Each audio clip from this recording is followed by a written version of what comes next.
Je veux chanter et louer.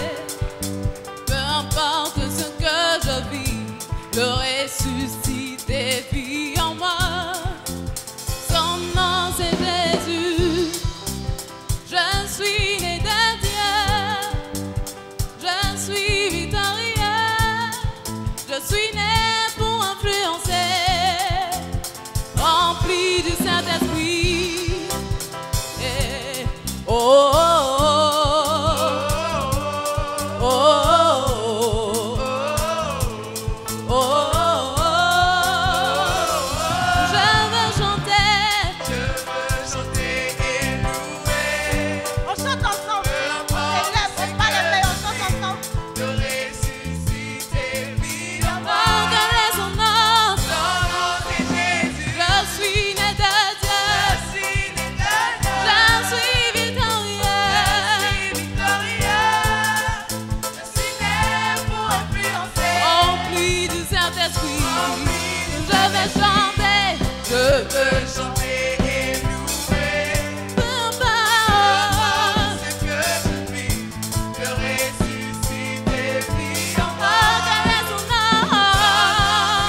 Moi je suis né de Dieu. Je suis victorieux. Je suis né pour influencer. Rempli du Saint-Esprit. Je louerai son nom. Moi je louerai son nom. Je suis un conquéreur. Moi je louerai son nom. Moi je louerai son nom. Je louerai. Je suis un conquéreur. Tout a forgé contre moi. Est nul et sans effet. La force du ressuscité. Dis-moi son nom. Tout a forgé contre moi. Sera nul et sans effet. Je suis enfant de Dieu. Dis-moi son nom. Je suis né de Dieu. Je suis victorieux. Je suis né. Rempli du Saint-Esprit. Moi je louerai son nom. Moi je louerai son nom. Je louerai. Je suis un conquérant. Oui, je louerai son nom. Oui, je louerai son nom. Oui, je louerai son nom. Son nom. Je suis un conquérant.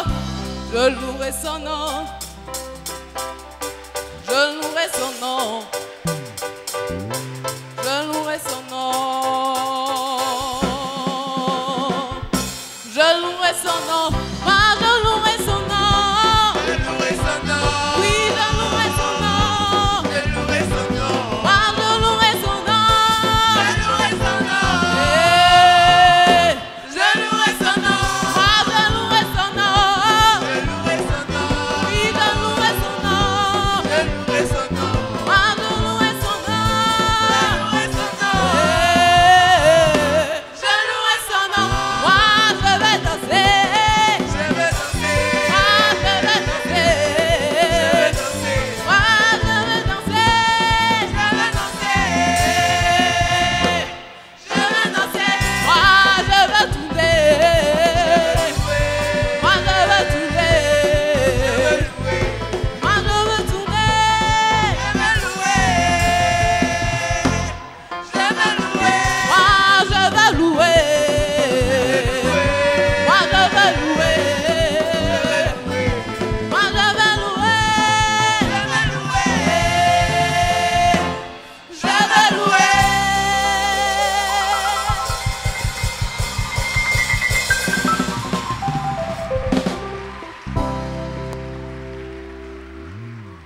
Alléluia. Alléluia. J'aime. On acclame très fort notre Seigneur Jésus.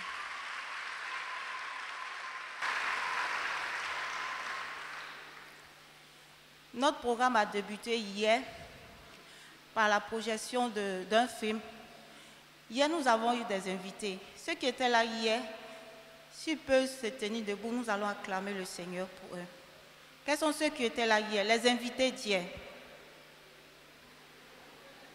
Ceux qui ont été invités hier au programme d'hier, si vous êtes là, tenez-vous debout, nous allons acclamer le Seigneur. Alléluia. Alléluia.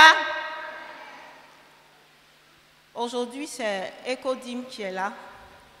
Nous voulons aussi, à notre manière, contribuer à l'évangélisation parce que Dieu aussi compte sur nous. Alléluia. Vous savez, dans l'histoire du monde, telle que présentée par la Bible, Dieu a utilisé beaucoup de personnes. Nous avons Moïse, nous avons Abraham, nous avons Élie, nous avons plusieurs prophètes que le Seigneur a utilisés. Nous avons aussi des femmes comme Déborah, comme Marie, la mère de Jésus, que Dieu a utilisée pour montrer sa gloire au monde. Mais parmi toutes ces personnes, figurent aussi des enfants. Des enfants que le Seigneur a beaucoup utilisés pour éclater sa gloire dans ce monde. Alléluia. Alléluia. Nous avons Samuel. Nous avons Samuel. Nous avons la servante de Naaman. Nous avons Jérémie. Nous avons notre Seigneur Jésus, qui à l'âge de 12 ans aussi, parlait de la part de son père. Nous avons David, Daniel et ses compagnons. Nous avons aussi David. Mais aujourd'hui particulièrement, nous allons nous intéresser à l'histoire de ce jeune homme qui est devenu grand et que tout le monde en parle encore aujourd'hui, David. Alléluia. Aujourd'hui, nous allons parler de l'histoire de David. Nous allons prendre notre Bible dans le livre de 1 Samuel. 1 Samuel 17, le verset 17 au verset 58. C'est long, mais nous n'allons pas ensemble lire tous ces passages-là. Nous allons décortiquer ces passages-là en 4 parties. Amen. Notre thème d'aujourd'hui, c'est « Enfant, toi aussi tu as été choisi pour une grande mission. » Amen. Nous avons aussi été choisis pour une grande mission. Nous allons prendre le livre de 1 Samuel 17. Nous allons lire la première partie.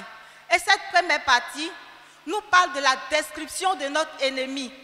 Comment Goliath, que le diable a envoyé contre les enfants, contre le peuple d'Israël, était. Comment il était, sa forme, sa taille, son armure. Vous savez, aujourd'hui, l'ennemi, il ne tient pas compte de tout ce que nous avons comme bien matériel. Il ne tient pas compte de l'établissement où tu inscris ton enfant. Il ne tient pas compte du quartier où tu vis. Il ne tient pas compte du style de vie que tu offres à ton enfant. L'ennemi s'est levé contre vous, vous les enfants. Il s'est levé, les parents. Je vous informe que le diable, il s'est levé contre nos enfants et il a posté ces éléments partout où vos enfants peuvent se trouver. À la maison, dans leur autocar, dans les établissements, dans les quartiers. Il est là à tous les coins des rues pour détruire la vie de vos enfants. Nous allons lire ici la première partie qui décrit comment notre ennemi il est, comment il s'arme contre nous, comment il est prêt pour détruire, pour déstabiliser notre vie et comment l'ennemi se moque de nous. Alléluia. Nous allons prendre Samuel 1. Nous n'allons pas tout lire. Samuel 1 à partir du verset 17. 1 Samuel.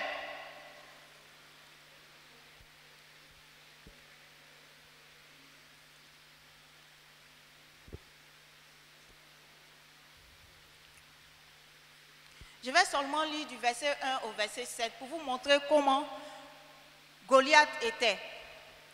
Les Philistins renurent leur armée pour faire la guerre et ils se rassemblaient à Soko qui appartenait à Juda. Ils campaient entre Soko et Azekah, à Éphèse d'Amé. Saul et les hommes d'Israël se rassemblaient aussi. Ils campaient dans la vallée des Térébintes et se mit en ordre de bataille contre les Philistins. Les Philistins étaient vers la montagne d'un côté et Israël était vers la montagne de l'autre côté.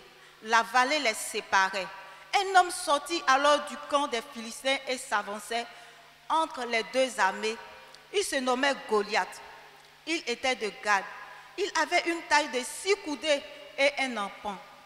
Sur sa tête était un casque d'airain et il portait une cuirasse à écailles d'un poids de 5000 cycles d'airain. Il avait 2 jambes, une armure d'airain et un javelot d'airain entre les épaules.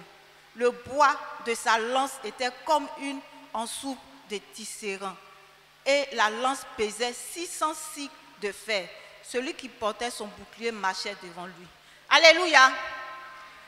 Pour revenir à ce que l'ennemi, la manière dont l'ennemi se présente. Vous savez, une année, ma fille a été orientée dans un établissement d'excellence. Vous voyez les parents, quand on oriente ton enfant dans un établissement d'excellence, tu es heureux.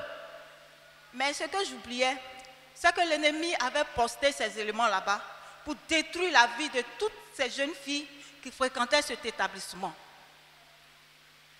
Elle est venue me raconter plus d'une fois qu'il y a une lesbienne qui, quand elle sort pour aller dans les toilettes, la lesbienne l'a su. Bon, moi j'ai pris ça à la légère. Elle m'a envoyé une lettre que la lesbienne lui a adressée. Mais quand vous lisez la lettre, ça ne ressemble pas à une jeune fille qui écrit. C'est comme si c'était un jeune garçon qui écrivait. Et ma fille était troublée. Et puis je lui ai dit, bon, moi je vais aller voir le proviseur. Mais si je vais voir le proviseur, elle sera exclue de l'établissement. Qu'est-ce que je fais? Et voilà ce que le Seigneur me donne de faire. J'ai dit à ma fille, va dire à la jeune fille que ta maman est informée de ce que tu vis ici. Donc si elle n'arrête pas, elle vient voir le proviseur. C'est ainsi qu'elle a laissé, elle n'a plus importuné ma fille. Vous voyez comment l'ennemi maltraite vos enfants. Il y a 2 dimanches de cela, pendant le culte, la monitrice a essayé de recueillir quelques informations auprès de vos enfants. Mais ce qu'ils subissent à l'école, c'est grave, c'est terrible et ça fait peur. La drogue circule dans les établissements et on demande à vos enfants de toucher à ces drogues-là. Je ne pense pas que vos enfants viennent les soirs vous raconter ce qu'ils vivent dans leur école. Quand l'enfant racontait, ça faisait pitié. Il a surpris 2 petits enfants, 2 petits garçons en train de se partager la drogue. Parce qu'il les a surpris, ils ont commencé à agresser l'enfant. Vous voyez comment l'ennemi travaille. Ils ont commencé à agresser l'enfant et chaque jour, ils agressaient l'enfant. Il en avait tellement marre qu'il était obligé d'expliquer au proviseur. Mais est-ce que cet enfant a expliqué ce qu'il vit là à ses parents? Il n'a pas expliqué ça à ses parents. Donc c'est pour vous dire que l'ennemi s'est levé contre vous. Il s'est levé contre vos enfants pour les détruire. Vous qui pensez avoir inscrit vos enfants dans de meilleurs établissements, vous qui pensez être dans de bons quartiers pour être à l'abri des voyous, des drogués, mais vous vous trompez. C'est dans ces quartiers-là que résident les drogués, les voleurs. Alléluia. Et donc Goliath, dans le second passage, dans le second chapitre, il insultait le peuple d'Israël. Pendant 40 jours, la Bible dit que pendant 40 jours, il se lève, il insulte l'Éternel des armées. Il insulte l'Éternel des armées. Il n'y avait personne pour se lever, pour aller contre ce monsieur, pour fermer la bouche de Goliath. Personne. C'est comme ça l'ennemi nous tient. C'est comme ça il tient des familles aujourd'hui. Vous voyez, quand vous rentrez dans des maisons, les parents, ils ne sont pas heureux. Ils n'ont pas la paix parce que soit son enfant, il est drogué, ou bien sa fille est adonnée à la débauche. Ils n'ont plus de réponse, ils n'ont plus de solution, ils pleurent. Une nuit, il y a un enfant dans mon quartier, il se drogue. Et j'ai dit à mon fils, accompagne-moi chez l'enfant là. Parce qu'il venait rendre visite à mes enfants. Et donc quand j'ai entendu parler de ça, j'ai dit, allons-y chez lui. Le soir, quand nous sommes rentrés à la maison, chez ses parents, son père ne vit plus. Sa maman était en train de préparer. et son grand frère qui travaillait sur son ordinateur. Je suis arrivée, j'ai dit, maman, bonsoir. Est-ce que je peux voir tel enfant? Elle a eu peur, elle dit, maman, il a fait quoi encore? J'ai dit, maman, il n'a rien fait. Il n'a rien fait, mais tu es venu chercher quoi ici la nuit là? J'ai dit, non, je suis venue lui parler de Jésus. Elle dit, ah, d'accord. Et puis elle s'est assise. Elle dit, ah, il n'est pas là comme tu le constates. Il n'est pas là. Il n'est jamais à la maison. J'ai dit, d'accord, maman, c'est pas grave. Mais tiens cette brochure-là, s'il vient, il faut lui remettre. Je vais revenir ici. Je vais revenir une autre fois. Alléluia. Il y a encore une jeune fille qui a 16 ans. Elle a 16 ans et ce jour-là, j'ai pleuré et mes entrailles ont pleuré. Je me suis demandé si elle avait une mère, si elle avait un père. Tellement ça m'a fait mal, mes enfants aussi, ça leur a fait mal. Toute la nuit, je pensais, je n'ai pas dormi. Ce jour-là, c'est ma petite maman qui est venue nous rendre visite. Elle dit, oh, aujourd'hui j'ai vécu un fait, j'ai peur. Et puis, quand je regarde aux enfants, ma fille, elle regarde ma fille et puis elle dit, la petite fille, elle avait l'âge de cette fille-là. Je dis, qu'est-ce qui s'est passé? Elle dit, elle allait prendre le portable d'un brouteur là. Et ils l'ont envoyé à la Palmeraie là-bas. Ils étaient plusieurs brouteurs. On leur demandait pardon, ils ne voulaient rien savoir. Et ils sont allés violer la fille. J'ai dit, ah la vieille, tu ne pouvais pas trouver une autre histoire à me raconter? Que tu sais que je ne supporte pas ce genre de situation. Et puis qu'est-ce qui s'est passé? Et puis toi, tu n'as pas réagi. Elle dit, je ne pouvais pas réagir. Est-ce que tu voyais ces brouteurs-là? C'était plusieurs brouteurs. J'ai dit, mais et ses parents? Elle dit, ça là. J'ai dit, tu ne connais pas ses parents? Elle dit, elle ne connaît pas ses parents. Vous voyez comment nos enfants souffrent. Vous voyez comment les enfants sont détruits. Vous voyez comment les parents ont le cœur brisé parce qu'ils n'arrivent plus à contrôler, à maîtriser leurs enfants. Parce que là où ils sont, l'ennemi a posté, le diable a posté ces éléments là-bas pour détruire ses enfants, pour détruire vos vies. Regardez quand Jésus était tout petit, notre Seigneur Jésus. Regardez ce que le roi Hérode a fait. Il a tout fait pour détruire sa vie parce qu'il savait ce qui allait arriver. Alléluia. Alléluia. Et donc pendant 40 jours, Goliath était sur le peuple d'Israël. Alors qu'auparavant, ce peuple-là avait remporté des victoires, de grands combats même, devant ce peuple, devant ces Philistins. Mais ce jour, ils ont envoyé quelqu'un vraiment qui tenait tête à ce peuple. Nous allons encore partir dans ce même passage.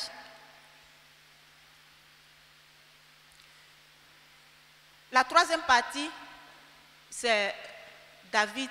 Quand le père décide d'envoyer David pour donner à manger à ses frères, nous retrouvons ce passage dans 1 Samuel 17, le verset 17 à 19. Le père de Samuel décide d'envoyer ses frères au combat pour apporter de la provision à manger à ses grands frères. Parce que cette fois-ci, ils avaient tellement duré au fond que ça inquiétait le père. Donc quand il est arrivé, lui David, il voit ce monsieur grand d'état qui insulte le peuple, qui connaît Dieu. Alléluia. Il insultait le peuple qui connaissait Dieu. Lui, son cœur, il n'arrivait pas à supporter. Et après le constat, il voit que personne ne bouge.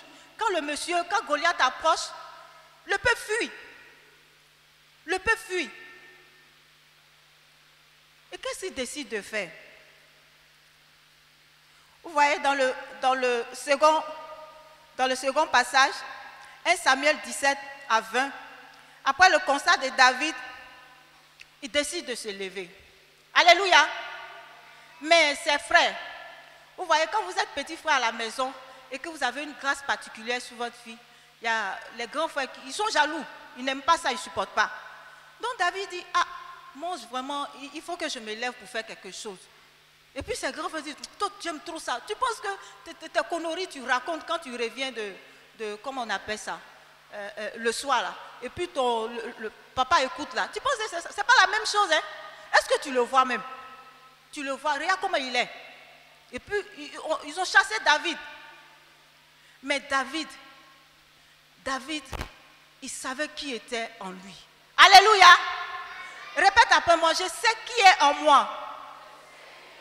Je sais qui est en moi. Je sais qui est en moi. Alléluia. Alléluia. Ses frères même l'ont traité d'orgueilleux. Ils l'ont traité d'orgueilleux parce que c'est quelqu'un qui avait peut-être chaque soir l'habitude de raconter ses exploits. Tout ce que l'Éternel faisait dans sa vie. Nous allons prendre le second, comment on appelle ça, le dernier passage qui parle de la détermination de David. Amen. C'est 1 Samuel 17 à 31. Vous prenez avec moi 1 Samuel 17 à 31. Et ce passage nous parle de la détermination de David. Il était déterminé à se lever pour aller contre ce Goliath. Amen. Il était déterminé à aller contre ce Goliath. Pour lui, il n'avait pas besoin d'une armure. Seulement sa foi. Sa foi au Seigneur Jésus suffisait pour aller au combat. Alléluia. Dis avec moi, ma foi suffit pour aller au combat. Ma foi au Seigneur Jésus suffit pour évangéliser. Ma foi au Seigneur Jésus suffit pour gagner mon quartier au Seigneur Jésus. Ma foi au Seigneur Jésus suffit pour gagner mon école au Seigneur. Alléluia. Et quand il s'est levé, qu'est-ce qui va se passer? Nous allons prendre 1 Samuel 17 à partir du verset 31. Lorsqu'on eut entendu les paroles prononcées par David, on les répéta devant Saul, qui le fit chercher. David dit à Saul, que personne ne se décourage à cause de ce Philistin. Alléluia. David a dit à Saul, que personne ne se décourage. Il peut nous arriver souvent d'avoir des défis à la maison, à l'école. Tu vois ton camarade, il souffre. Il n'arrive même pas à comprendre quelque chose à l'école. Mais est-ce qu'il t'est arrivé une fois de dire, ne te décourage pas. Mon Dieu que je sais là, c'est lui qui donne l'intelligence. Alléluia. Alléluia. Maintenant tu vas le dire. Tu vas dire à ton ami. Tu vas dire à tes voisins. Tu vas leur dire que mon Dieu que je sais là, il est au-dessus de tout ce que tu vis. Il peut changer ta situation. Amen. Répète après moi. Dieu peut changer ta situation. Dis à ton voisin, Dieu peut changer ta situation. Amen. Que personne ne se décourage à cause de ce Philistin. Ton serviteur ira se battre avec lui. Saul dit à David, tu ne peux pas aller te battre avec ce Philistin, car tu es un enfant. Alléluia. Saul dit à David que, car tu es un enfant. Il avait peur. Quand il dit à une personne, tu es un enfant, c'est parce que tu as peur. Il avait peur pour David. Mais David n'avait pas peur. Parce qu'il savait qui était en lui. Alléluia. Tu ne peux pas aller te battre contre ce Philistin parce que tu es un enfant. Et il est un homme de guerre dès sa jeunesse. C'est-à-dire depuis qu'il est né là. Il sait ce qu'on appelle la guerre. Il sait se battre. On lui a enseigné, peut-être même qu'il allait à l'école de la guerre. Il a été formé pour ça. On lui a donné des nourritures pour qu'il soit un guerrier. Alléluia. David dit à Saul, ton serviteur faisait perdre les brebis de son père. Et quand un lion ou un ours venait enlever une des troupeaux, je courais après lui, je le frappais et j'arrachais la brebis de sa gueule. S'il se dressait contre moi, je le saisissais par la gorge, je le frappais et je le tuais. C'est ainsi que ton serviteur a terrassé le lion et l'ours. Et il en sera du Philistin, de cet incirconcis, comme l'un de ceux, comme l'un d'eux, car il a insulté l'Éternel, le Dieu vivant. Alléluia. Alléluia. Vous voyez la détermination, le courage, la foi de David. Il n'avait pas peur. Parce qu'il savait que son Dieu qu'il a là pouvait faire de grandes choses dans sa vie. Amen.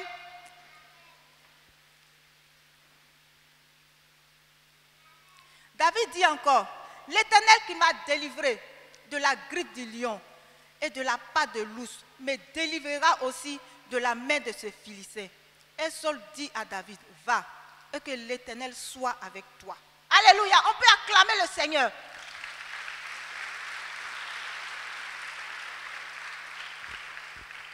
Jésus veut te dire aussi ce matin, va, il est avec toi. Il est avec toi pour tes amis qui aujourd'hui sont détruits à cause de la drogue. Pour tes camarades qui, déjà avec leur âge, qui ont des copains. Pour tes amis qui ne veulent pas travailler, qui ne veulent pas étudier, qui passent tout le temps à tricher. Pour des parents, vous voyez, aujourd'hui il y a des mamans qui pleurent parce que les enfants ne sont plus à la maison. Les enfants, ils sont partis de la maison. Mais Dieu veut t'utiliser ce matin pour tes amis à l'école, pour même tes parents, pour les parents de tes amis, pour ton quartier, pour ton église. Dieu veut t'utiliser. Dieu n'a pas regardé à l'âge de David pour terrasser ce Goliath qui tenait tête au peuple d'Israël pendant 40 jours. Alléluia. Il a fallu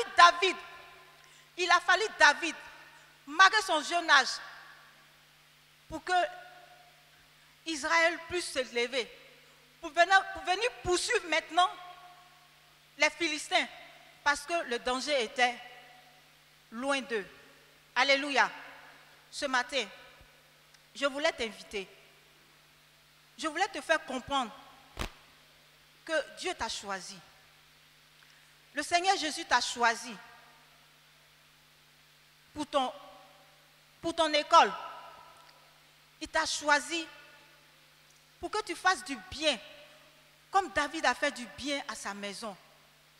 Pour que tu fasses du bien chez toi à la maison, dans ton quartier, même dans l'autocar, le bus que tu empruntes tous les matins pour aller à l'école.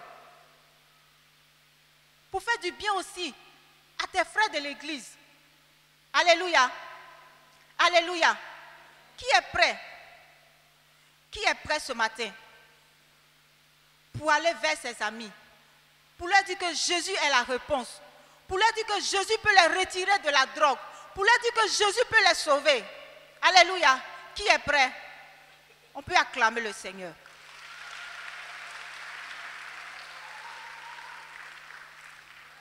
C'est pour vous dire ici, dans le livre de Joël 2, à partir du verset 28, que le Seigneur a envoyé son esprit sur nous.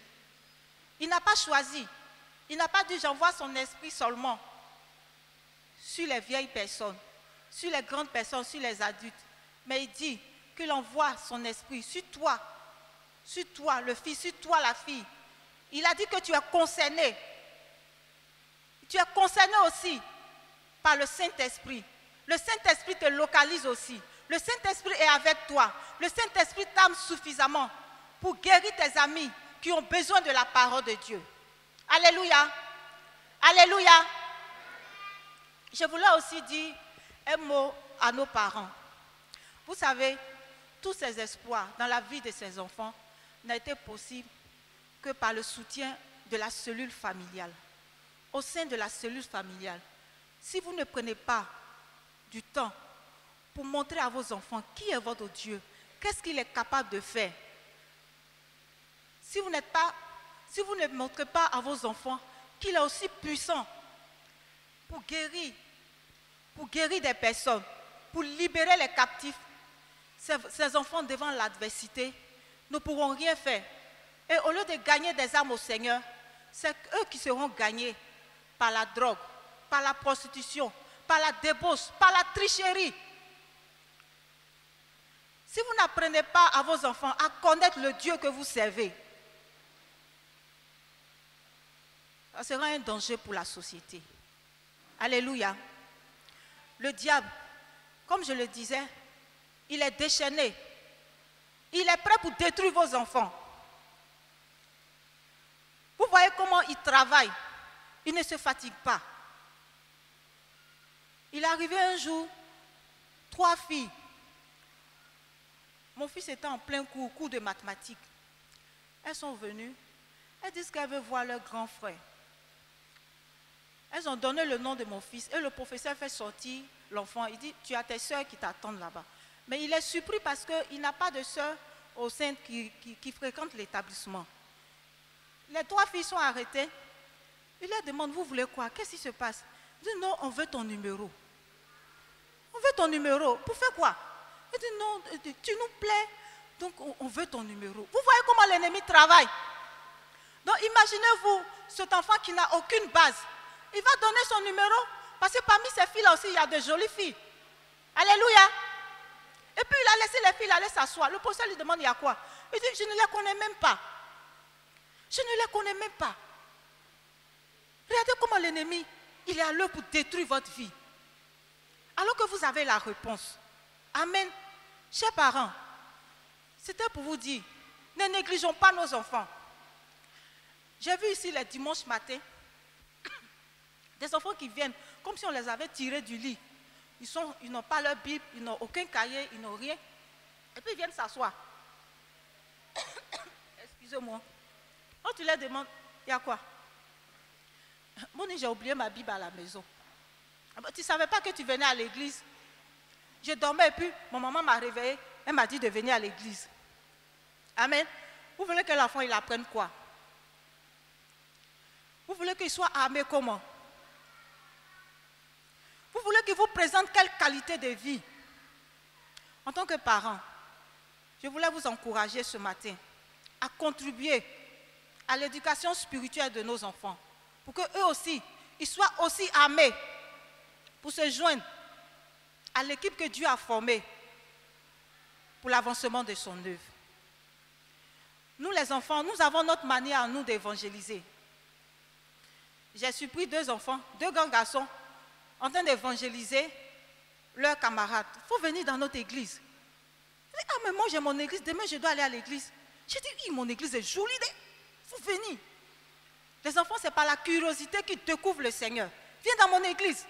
C'est pourquoi nous voulons remercier tous ceux qui contribuent à l'avancement de cette construction. Et pour tous les parents aussi, qui chaque dimanche envoient des biscuits aux enfants, nous voulons leur dire merci.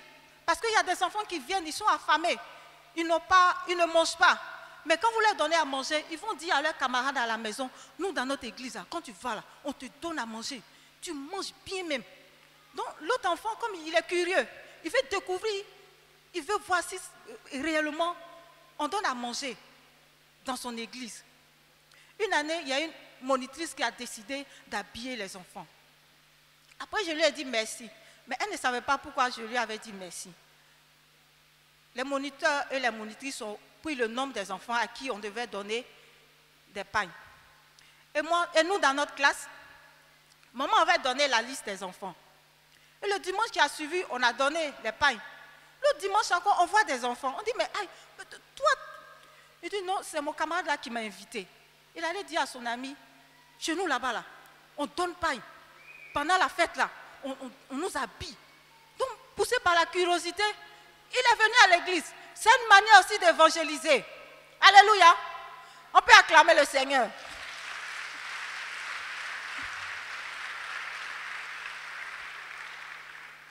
C'est pour vous dire ici que le Seigneur a besoin de vos enfants pour l'avancement de son œuvre. Il a besoin aussi de vos dons pour l'avancement de son œuvre. Vous, petits enfants, vous les petits enfants, le Seigneur est là pour vous. Il a besoin que vous vous levez, comme David l'a fait, pour se lever. Comme David a fait, comme David s'est levé pour que son œuvre, pour que l'œuvre du Seigneur Jésus avance. Qui veut que l'œuvre du Seigneur Jésus avance? Qu'est-ce que tu dois faire si tu veux que l'œuvre du Seigneur Jésus avance? Tu dois obéir à la parole de Dieu, mais tu dois te lever pour évangéliser, pour gagner des âmes au Seigneur. On a demandé que chaque enfant vienne ici avec son invité. Qui a invité cette semaine? Qui est venu avec son invité?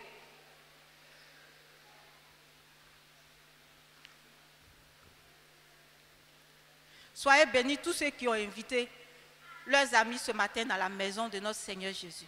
Alléluia. Alléluia. On acclame très fort le Seigneur Jésus.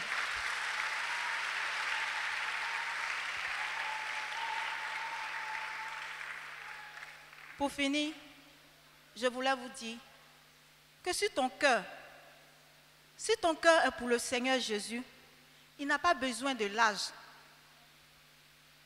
pour t'envoyer. Que tu sois enfant, que tu sois grand, et que ton cœur appartient au Seigneur Jésus, et que tu es disposé pour le Seigneur Jésus, il est prêt pour t'envoyer. Alléluia. La Bible dit que la moisson est grande, il y a peu d'ouvriers. Mais ce matin, au travers de tout ce que nous avons vu, Dieu nous convie aussi à cette grande œuvre en tant qu'enfants. Donc, levez-vous et gagnez ces enfants au Seigneur Jésus, qui aujourd'hui pensent qu'ils n'ont plus d'espoir, les parents qui pensent qu'il n'y a plus d'espoir pour leurs enfants, parce que le diable, il ne s'intéresse pas à l'établissement, il ne s'intéresse pas à ce que tu as comme bien. Jésus est venu pour vous guérir. Jésus est venu pour guérir aussi les enfants. Jésus est venu pour libérer aussi les enfants. C'est pourquoi, enfants, vous devez vous lever, comme David l'a fait, pour tenir tête, pour chasser même l'ennemi qui est en train de détruire tout, Alléluia. Alléluia. Pour terminer, je vais vous rendre un témoignage. J'ai l'une de mes collègues qui a 2 enfants qui sont orphelins de père. Et c'est elle qui s'occupe de ses enfants. Et elle n'avait pas la paix. Elle pleurait à chaque fois à cause du résultat scolaire de ses enfants. Elle s'est approchée de moi et puis je lui ai dit que le Seigneur est capable. Dieu peut donner l'intelligence à tes enfants. Donc, donne-moi le nom de ta fille. Et puis j'ai prié pour sa fille. Quand j'ai prié pour sa fille, c'était la 3e fois qu'elle passait le BPC. Et Dieu a permis qu'elle soit orientée. Mais quand elle allait à l'examen, sa note d'orientation là, quand tu calcules même là, si ce n'est pas la puissance de Dieu, elle ne peut pas être orientée. Mais je lui ai dit, ne te décourage pas. Moi-même, j'avais un peu peur. Mais le Seigneur a honoré ma foi après. Sa fille a été honorée. Et quand elle devait partir à l'école, elle m'a dit, viens prier pour ma fille. Et le Seigneur a permis que sa fille soit orientée en seconde après 3 années de chèque. Quand j'étais aussi enfant comme vous, j'ai mon père qui était très malade. Il avait eu un problème au niveau du pied. Et il allait à Boaké pour une course, il est resté bloqué là-bas.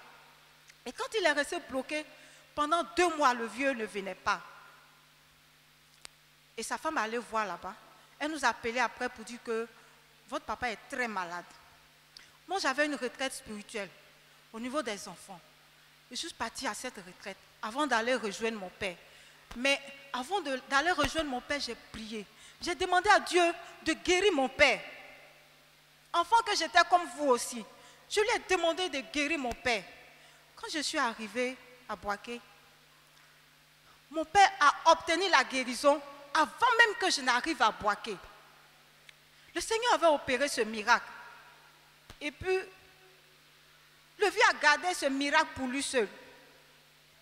Avant que je ne parte, c'était la rentrée. Il m'a fait asseoir et puis il dit, tu sais, quand tu es arrivé là, c'était comme si c'était de la magie. Mon pied, le Seigneur m'a guéri d'une manière miraculeuse. Alléluia.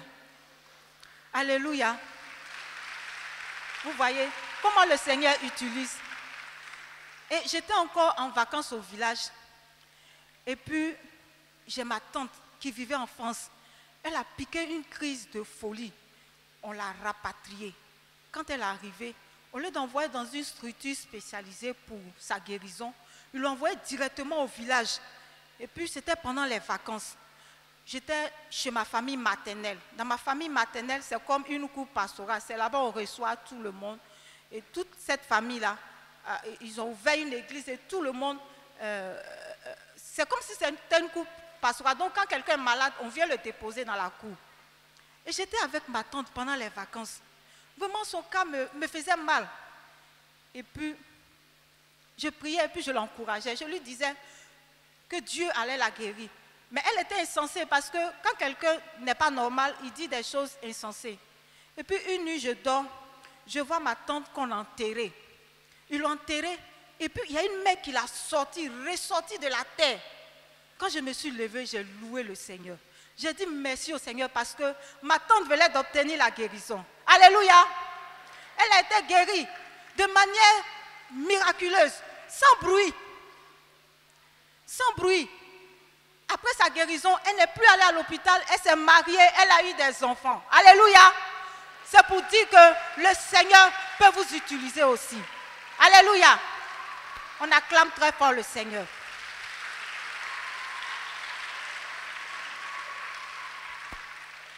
Je voulais demander ici, ceux qui sont là pour la première fois, qui n'ont jamais entendu parler de notre Seigneur Jésus, ou du moins qui sont là, mais qui aujourd'hui ont décidé de donner leur vue au Seigneur Jésus, parce que le Seigneur est capable de vous retirer de là où vous êtes. Vous allez vous tenir debout et avancer ici, pour qu'ensemble nous puissions prier pour vous. Le Seigneur Jésus vous tend la main. Il demande que vous venez ici. Il va prier pour vous. Qui veut donner sa vie au Seigneur Jésus? Qui veut aujourd'hui accepter de donner sa vie au Seigneur Jésus? Tenez-vous debout et venez ici. On va prier pour vous. Qui est prêt pour accepter le Seigneur Jésus? Le Seigneur Jésus vous tend la main. Tu as été invité. Tu n'as jamais entendu parler de la puissance du Seigneur Jésus, de ce que Dieu est capable de faire dans ta vie. Aujourd'hui, le Seigneur te tend la main. Il veut que tu viennes. Viens, si tu es là. N'aie pas honte. Lève-toi. Tu n'as jamais donné ta vie au Seigneur Jésus. Lève-toi. N'aie pas honte. Viens. Viens. Aujourd'hui est le jour de ta délivrance. Aujourd'hui est le jour de ta guérison. Le Seigneur Jésus, il est mort à la croix pour toi. Il veut aussi te restaurer. Il veut te guérir. Lève-toi. N'aie pas honte. Viens. Le Seigneur Jésus t'appelle. Il te tend la main. Lève-toi. Viens. Venez devant. Ceux qui n'ont pas encore donné leur vie au Seigneur Jésus.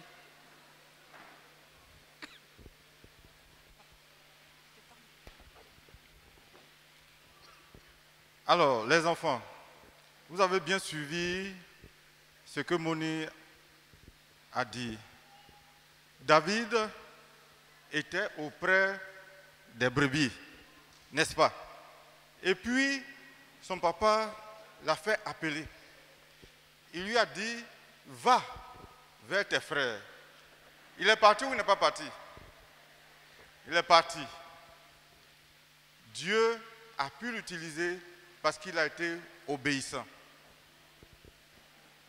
Alors, si tu veux être utilisé par notre Dieu, si tu veux faire de grandes choses, si tu veux réussir, il faut que tu donnes ta vie à Jésus.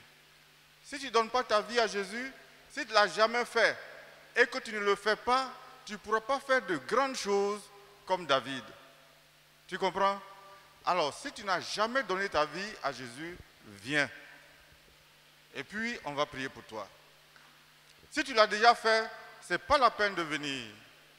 Si tu l'as fait avec papa, tu l'as fait avec maman, tu l'as fait avec les moniteurs, il faut rester à ta place. Mais si tu n'as jamais fait, tu n'as jamais donné ta vie à Jésus, viens. On va prier pour toi. J'ai vu quelqu'un qui a levé sa main, non?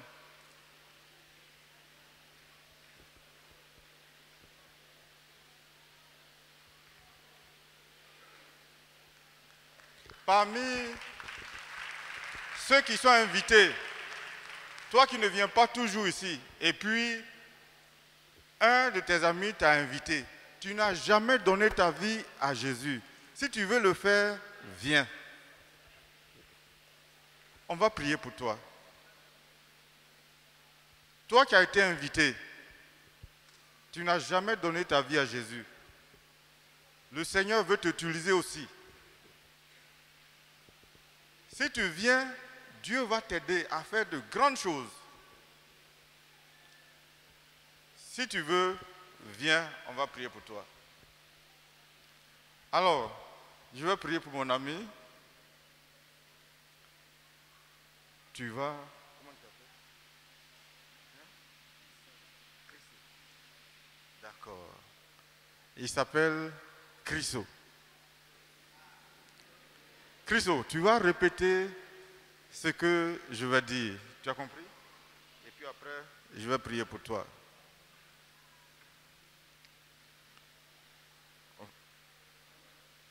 Tu dis, Seigneur Jésus, je t'aime. Quand tu es venu dans ce monde, tu as dit de laisser venir les petits-enfants vers toi. Ce matin, j'ai décidé de te donner ma vie. J'ai décidé de te donner ma vie. Parce que avant, je faisais ce qui n'est pas bon. À partir d'aujourd'hui, je décide de ne plus faire ce qui est mauvais. Si papa m'envoie, je vais obéir comme David a obéi. Je te prie de venir dans mon cœur et de m'aider à t'obéir et à ne plus faire ce qui est mauvais. Au nom de Jésus-Christ, j'ai prié. Amen. Toi qui as envoyé ton fils Jésus-Christ pour sauver le monde. Oui, je reconnais que j'ai toujours fait ce qui n'est pas bon. Parce que quand papa ou maman m'envoie, je ne fais pas ce qu'il me dit de faire. Aujourd'hui, je renonce à tout ce qui est mauvais et je décide de te donner ma vie. À partir d'aujourd'hui, je te reconnais comme mon sauveur et comme mon maître. Je veux être obéissant. Prends-moi tel que je suis et conduis-moi jusqu'à ma vieillesse. Au nom de Jésus. Amen.